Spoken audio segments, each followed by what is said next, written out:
Hello friends, MPPSC के नए syllabus में जो डायनेस्टीज़ जोड़ी गई हैं यूनिट 2 में, उसमें से एक है गर्दभिल्ल डायनेस्टी।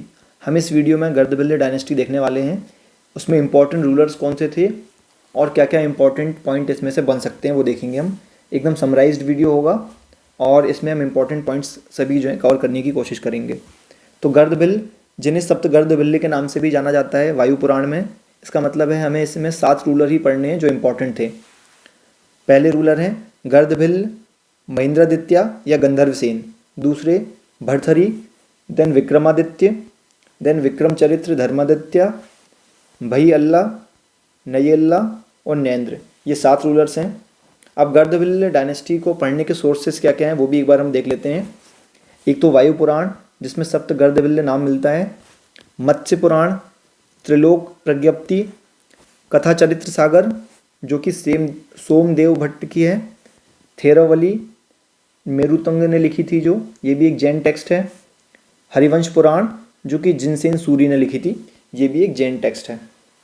तो यहाँ से हमें गर्दभिल्लों के बारे में जानकारी मिलती है। तो इसके जो पहले रूलर थे गर्दभिल्ल, इन्होंने क्या किया था, इन्होंने साध्वी सरस्वती को किडनैप कर लिया था। अब साध्वी सरस्वती की एक छोटी सी कहानी हम देख लेते हैं। साध्वी सरस्वती जो थी वो जैन मुनि कालकाचार्य की बहन थी। तो एक बार ये अपने भाई कालकाचार्य मुनि से मिलने के लिए उज्जैन आई, तो वहाँ पे ये राजा ने इन्हें देख लिया गर्दभिल्ल ने, और गर्दभिल्ल ने इन्हें किडनैप कर लिया। किडनैप करके अपने महल में ले आया। तो ये जो कालकाचार्य मुनि थे ये राजा के पास गए, उसे समझाया लेकिन वो नहीं माना। और भी राजाओं के पास गए, उनसे भी आग्रह किया कि आप इसे समझाएं, लेकिन गर्दभिल्ल नहीं माना। तो जो कालकाचार्य थे ये सीधे जाते हैं यहाँ से पंजाब होते हुए ईरान। यहाँ पे शक रूलर थे, तो शकों से हेल्प लेते हैं और उन्हें इंडिया लेके आते हैं और वे गर्दभिल्ल को डिफीट कर देते हैं। तो इस तरह से गर्दभिल्ल यहाँ से हट जाता है और जो साध्वी सरस्वती हैं इसे वो छुड़ा लेते हैं। इसके बाद यहाँ पे इनके 2 बेटे थे, भर्तहरि और विक्रमादित्य। तो जो भर्तहरि थे, भर्तहरि ने संन्यास ले लिया था। ये इन्होंने नाथ संप्रदाय की स्थापना की थी, जिसमें कि भर्तहरि गायन आज भी उज्जैन के क्षेत्रों में गाया जाता है। इन्हीं के भाई थे विक्रमादित्य। विक्रमादित्य सबसे इंपॉर्टेंट रूलर हैं इस डायनेस्टी के। विक्रमादित्य ने ही 57 BCE में एक कैलेंडर चलाया था, जैसे कहते हैं विक्रम संवत, मालव संवत या कृत संवत। ये क्वेश्चन एमपीपीएससी में पूछा जा चुका है।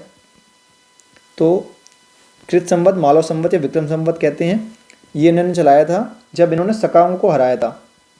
हमने देखा कि शकों ने गर्दभिल्ल को हराया था, तो अपने पिताजी का बदला लेने के लिए इन्होंने शकों को हराया और विक्रमादित्य की उपाधि धारण की।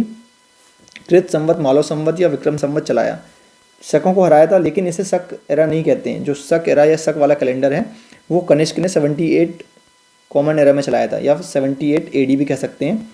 कॉमन एरा आजकल ये फॉलो किया जाता है। देन अगले रूलर हैं विक्रमचरित्र धर्मादित्य, भैयल्ला, नयल्ला, नैंद्र। ये इतने इंपॉर्टेंट नहीं है। तो इतना ही इसमें है गर्दभिल्ल में कौन सा एरिया था और ये किस समय की बात चल रही है। जो कॉमन एरा है या यहाँ से स्टार्ट होती है, इससे लगभग 100 साल पहले, मतलब ये 1st सेंचुरी BCE की बात चल रही है, बिफोर कॉमन एरा की बात चल रही है। उस समय गर्दभिल्ल यहाँ पे रूल किया करते थे।